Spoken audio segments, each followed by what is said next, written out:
Okay, this is the water meter and water pressure test, and we are here in the parkway out in front of the home.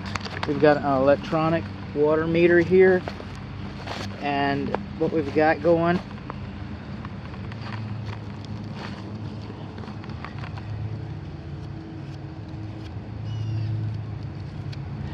is it was 0.67 when I got here, and it's 0.67 still. What are you going to do? I went to 0. Okay, still 0.67. Now right here in front of the water meter, this does not belong to you. Okay, but that is the main water shutoff valve to the house, and that might be what you have to use. And I don't understand, because this house has had a lot of plumbing work done to it, but the story will unfold before us. But that arrow is pointing towards the house, the water's on. If that valve is parallel to the plumbing, it's on. If it's perpendicular, so you can line these little holes up, then that's off. But that doesn't belong to you. That belongs to the water company, the municipality, the utility company, call it what you will. But that doesn't belong to you. This doesn't belong to you. You shouldn't have to use this. This takes a special wrench. You shouldn't have to use this. Still 0.67. So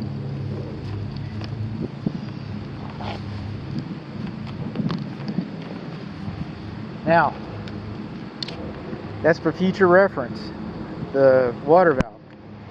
This parkway is to be watered. You have a zero-scape yard. You do not have a lawn sprinkler system. Alright?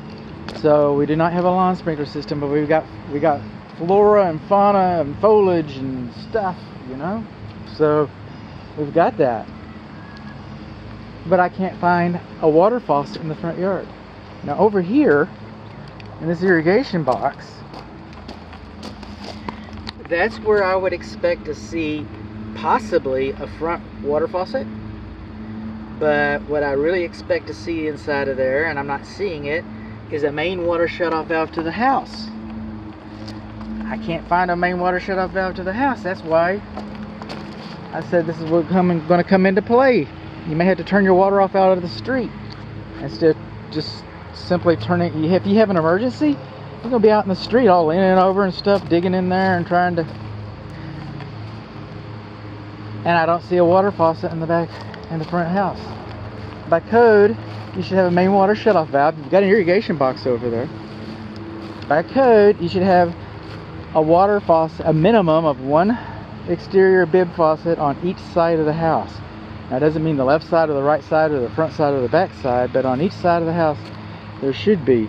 So there could be a faucet in there, we don't know. There could be a main water shutoff valve in there, we don't know.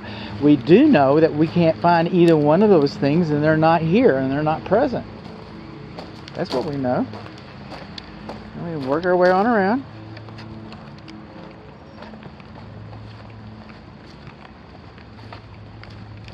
More yard.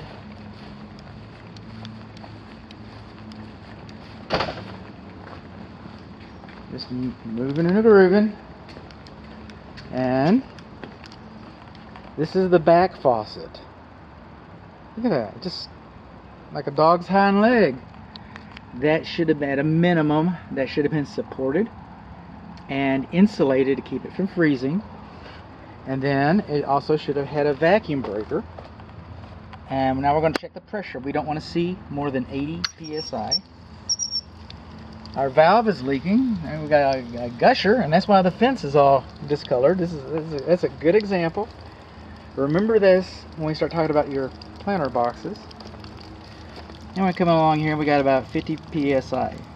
50 psi. Now these are the main sewer cleanouts. So the house faces east, is on the south side of the driveway next to the house. That's your main double sewer cleanout right there. I remember seeing an invoice for those, and there they are. And there's our single faucet that I can find.